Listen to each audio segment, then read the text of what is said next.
if the Netanyahu government falls, nothing better is going to replace it. I think Netanyahu, one way or another, is probably reaching his end. He's one of the great disasters of politics of the last 30 years. He's done what Trump actually said about him a few weeks ago, which is everybody hates you, Trump told Netanyahu, and everybody hates Israel. That's pretty accurate. Israel behaves despicably. It's the worst of the worst around the world. Netanyahu is a thug leading a thuggish regime that has multiple arrest warrants by the International Criminal Court, which, of course, the United States then sanctions the court rather than respecting the fact that Israel is led by genocidaires, people who commit genocide, with our complete complicity. Will Netanyahu finally fall? Yeah, probably. Will the replacement be any better? It doesn't look like it. I don't hear anything in Israeli politics that says, hey, we shouldn't commit genocide. Hey, there are 8 million Palestinian people. We should live together in peace with them. Hey, maybe it isn't the right idea to go assassinate the leader of Iran. No, I don't hear a word like that anywhere, nor do I hear anything much in Washington either about, I mean, we have opposition in Washington to some of this, so I don't want to denigrate people who are speaking out. But basically, the war machine continues in the United States because, as has been true for decades, our politics are controlled by the military-industrial complex. The presidents come and go, but the underlying idea that we need to feed the war machine so that America can kick the ass of any country in the world and thereby enrich, and I should have emphasized this, the ultimate goal is the enrichment of Wall Street, the enrichment of big oil, the enrichment of Silicon Valley, the enrichment of our billionaire class. It's pretty straightforward and pretty basic. But the point is, it's so deep-seated that, we had Jeanette Sheehan, the Democratic Party senator from New Hampshire. I saw a clip. I hope I'm not misquoting her, but she was complaining that Zelensky fired particular defense minister, Fedorov. First of all, what is an American senator doing, intervening in the choice of the defense minister? Well, it's obvious.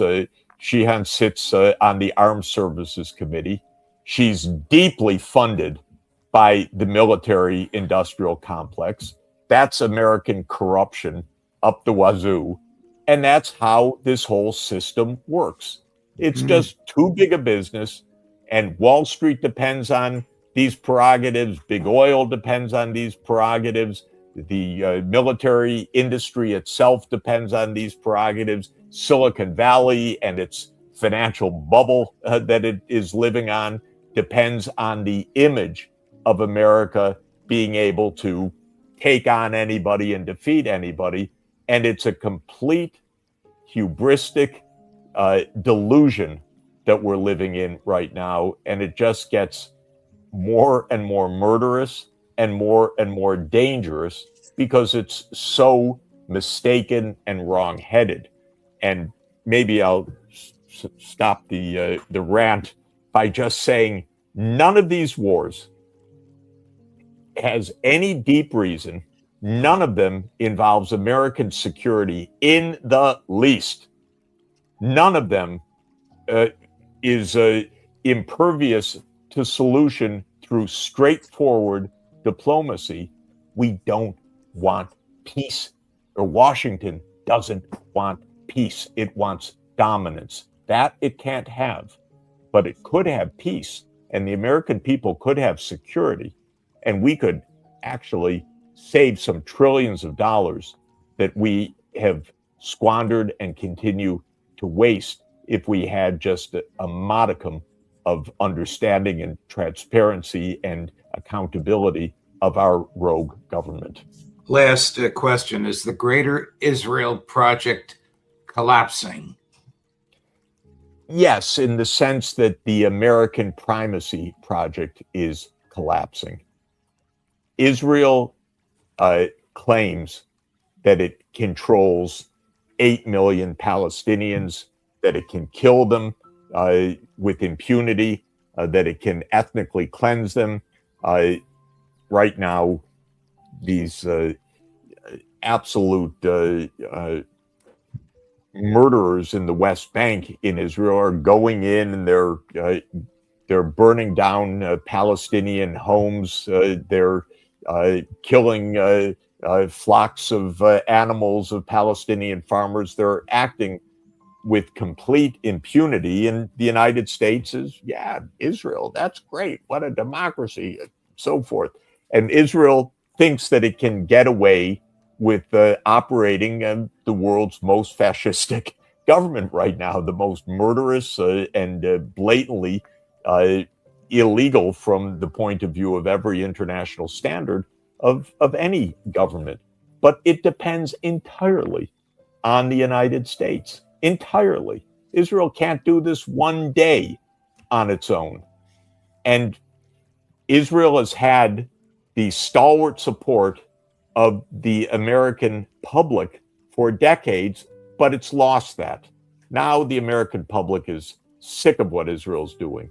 That's both Jewish public and non-Jewish public. It's across the board, especially the young people in America. They're really disgusted with American support for this kind of murderous state. And the United States can't back Israel in this. That's proved by the complete failure and debacle of this war on Iran, which Trump will continue because he's too much of a because he's weak to the pressures imposed upon him by the oligarchs who fund him. That is the point. The oligarch and this deep state. He's inconsequential. He loves to dominate, but he doesn't dominate anything. He goes along and he fights the wars of the geopolitical pivots that have been set in train decades ago, and he doesn't know how to stop any of this. But none of it's working. None of it can work. You know, when does it end? Well, unfortunately, and we just have to acknowledge this, in a world of nuclear weapons, it's just always possible that this imbecility ends up with something far more catastrophic and horrific than we can really fathom in our normal conversations and normal life. Any of this could escalate by accident, by mistake, by depravity to something completely catastrophic for humanity. That's the main reason why we should stop it all today. But even aside from the catastrophic possibilities, none of this works. Israel is not going to be, quote, Greater Israel. Israel is not going to rule over millions of Palestinian people in some kind of genocidal state. This is coming to an end because the publics in the United States hate this.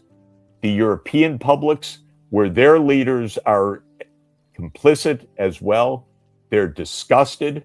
You look at what's happening in politics in Germany right now, the so-called far right, AfD, they're saying every day, we need to stop the war now. That's the far right. Where, you know, this is what is happening all through Europe. It's what's happening in American politics.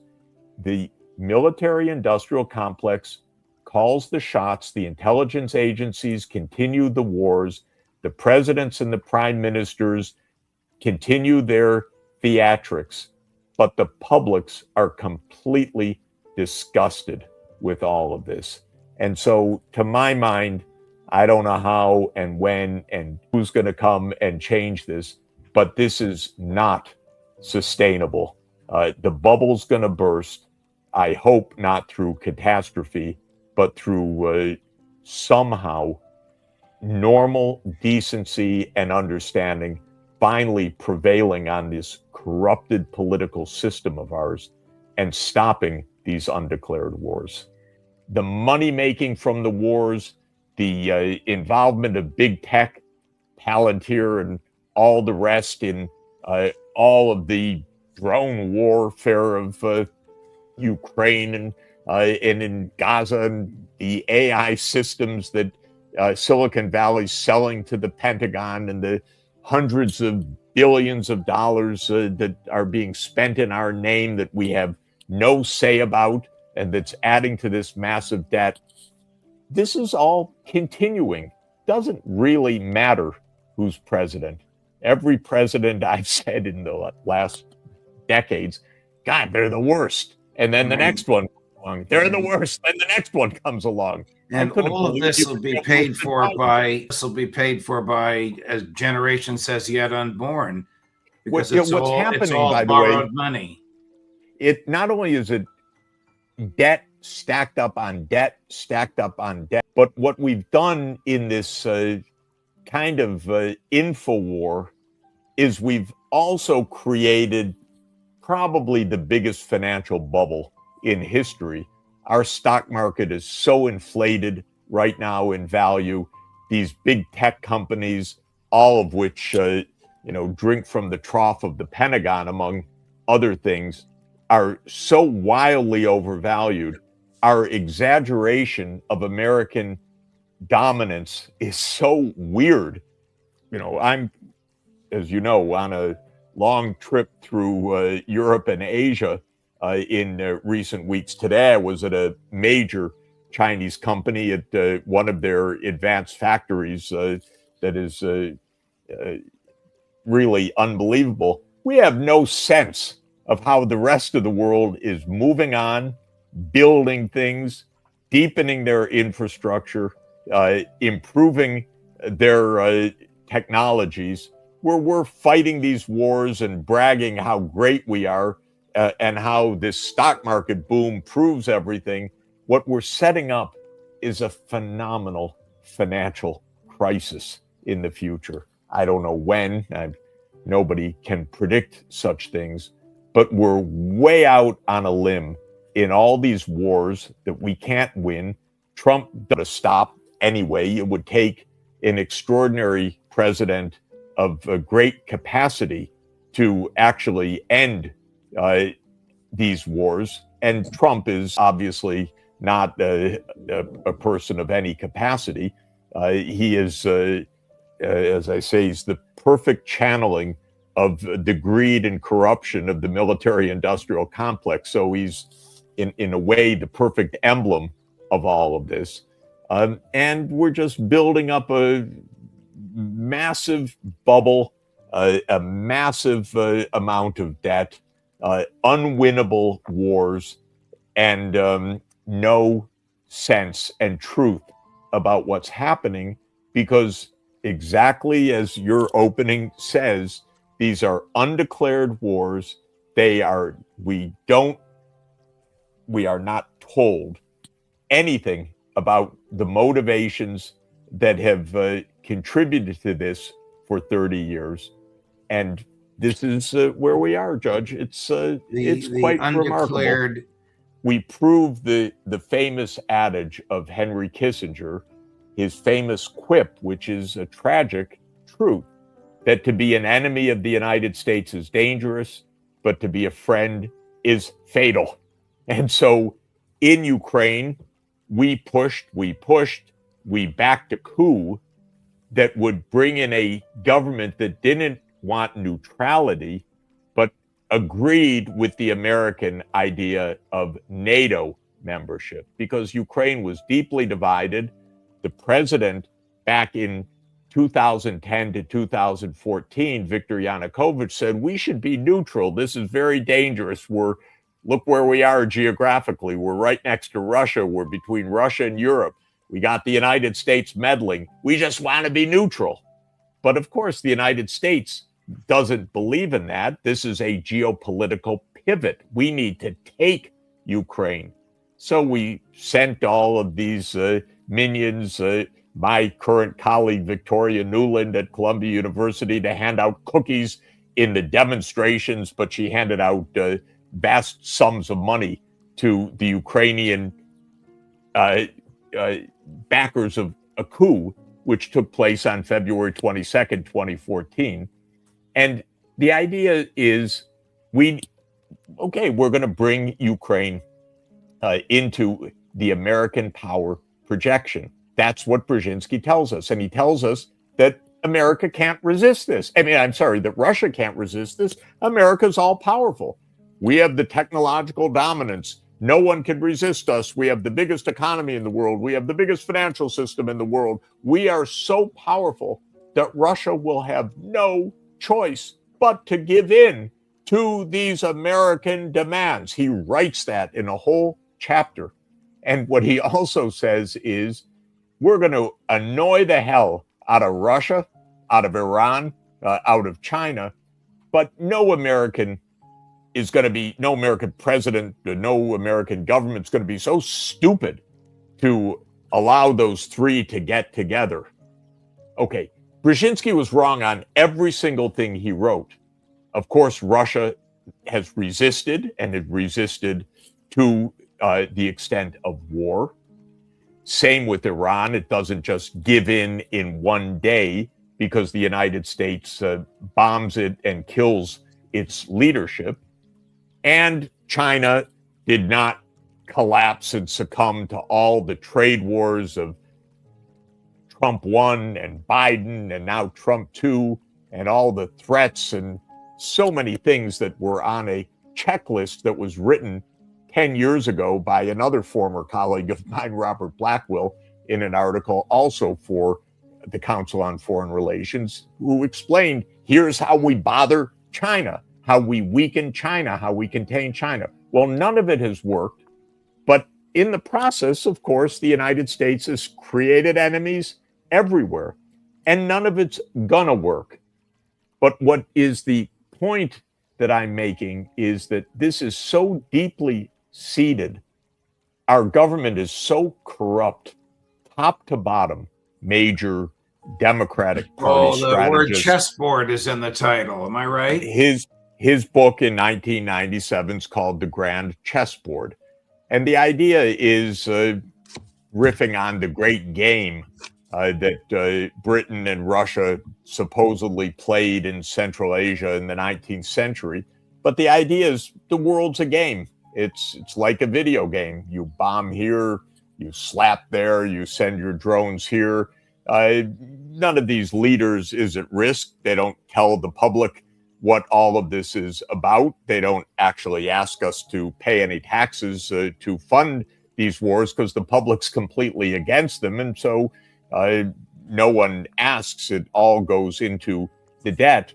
But Brzezinski in 1997, in a kind of didactic textbook that he says he wrote for his students, explains what this grand chessboard looks like from the point of view of Washington.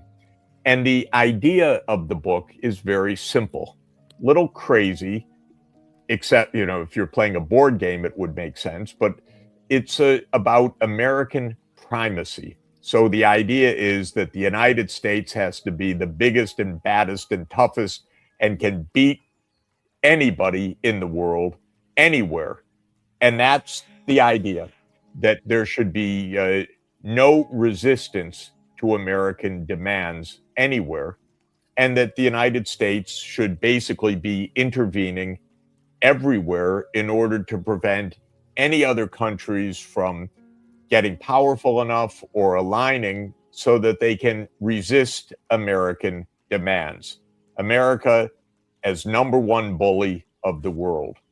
And Brzezinski lays out how this should be done. Remember, in the 1990s, the Soviet Union had just collapsed, and the idea was everywhere in Clinton's mouth and in Madeleine Albright's Secretary of State's words that the U.S. is the indispensable nation that looks farther than any other nation in the world. And we had the Project for the New American Century, which is basically will beat the shit out of anyone that opposes the United States. We had it called the end of history. We had it called the unipolar moment. And what Brzezinski explains is how we're going to play this chessboard, this worldwide chessboard.